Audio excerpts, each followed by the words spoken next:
This is the second part of the section describing the modulation settings within Poizone. So if you have not seen the previous part, then I would recommend that you have a look at it now. Moving on to the last modulation section that you can use in Poizone, you can find that it is rather enigmatically called Midi.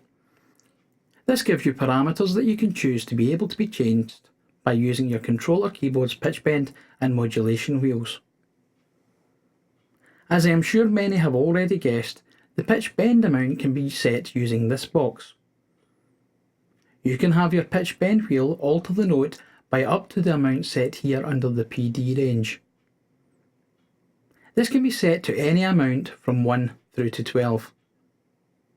Most of the time though, this would normally be set at either 2 or 12, allowing a range of 1 full tone or 1 full octave respectively. Other values are still relatively common though. The modulation wheel, on the other hand, takes up the rest of the space of the section of the interface. Again, there are 5 possible destinations that can be set, and these are similar to the destinations that are available in the envelope section that we covered in last chapter. In this section, they have LFO listed as one of the destinations. This particular destination adjusts the strength parameter of the low frequency oscillator.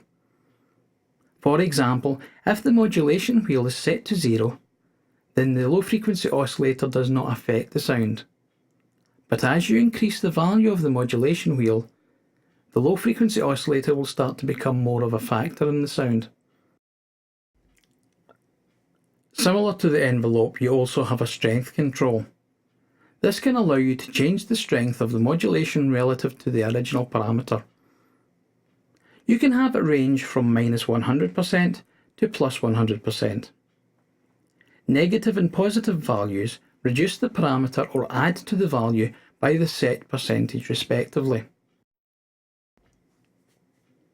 This brings us on to a new section of Poizone's interface, and that is the Arpeggiator. Although it is laid out quite simplistically, it does give you a wide variety of different arpeggios. The range setting determines how many octaves that the arpeggio will cover, and the actual way in which the notes are played is determined by any of these 5 values. You can have your arpeggio play up and down, or even have random notes chosen from the range and from the chord held on your keyboard controller. The trance gate is another common device that is used within modern electronic music. The trance gate in Poizone allows you to set up 16 possible steps, with the length of each step determined by the note value that you select in this section.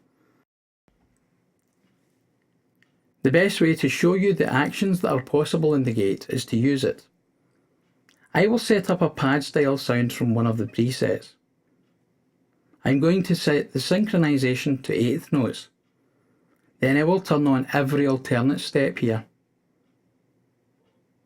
When the step is on, it is identified by this orange light here. If I press a key on my keyboard, you will hear that what we have done so far has not changed the sound at all. This is because the gate is set at 100% dry. If I turn this control, I can increase the amount of wet signal all the way up to 100% wet. The central point will have a 50% wet, 50% dry sound. The smoothness control lets you set up how abrupt the change in between volume on and volume off messages, essentially allowing you to control the attack and release aspect between each change. Fully left will give you the sound at its most abrupt, and as you move the control clockwise, you will start to hear the sounds start to merge into each other. This brings us close to the chapter that finishes off the modulation section and also described what the Arpeggiator and trance gate functions can do for you. In the next chapter, I will have a closer look at the effects section in Poizone.